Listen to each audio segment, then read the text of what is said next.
So it's the morning after my red bug treatment, and I'm happy to say that I see no red bugs in my tank whatsoever. I was up earlier today before the sun came up, before my lights came on, with my flashlight to see if I could see any red bugs hanging on to my Roscoe's blue colony, and there were absolutely none that I could see. Now, there still might be some red bugs in my tank, so in a week I'm going to run another treatment of the interceptor.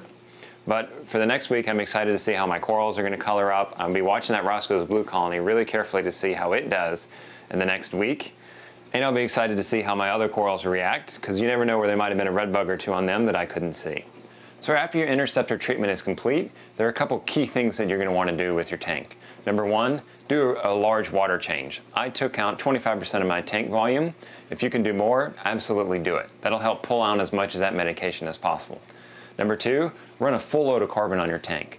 For my tank, I'm usually running a phosphate reactor that's half full of GFO for phosphate removal, and then I have it half full of carbon to help polish the water and take any organic dissolved solids out of my tank.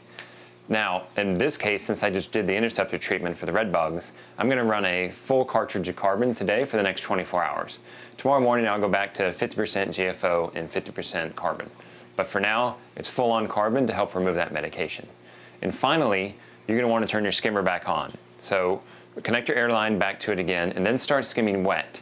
This means you're going to want your skimming to be a little lighter in green color than maybe some of you like to run it dark, where it's dark and really you can see pieces of solids in there. You're going to want to run it wet. That way you're going to be pulling off, again, that medication, any things that are dying off in your tank. The red bugs that have died off, probably any copepods that are in your tank. Unfortunately, they got killed, so you're going to want to make sure you're getting all that waste out of your tank. And in a week, I'm going to do this medication all over again just to make sure I knock out any red bugs that happen to be hanging around my tank. But for now, I get to enjoy my tank knowing that there's no red bugs in there that I can see.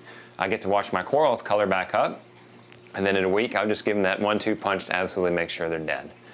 So this has been red bug treatment, getting rid of pests in your corals. I'm Mark Callahan, Mr. Saltwater Tank, and this is Mr. Saltwater Tank TV.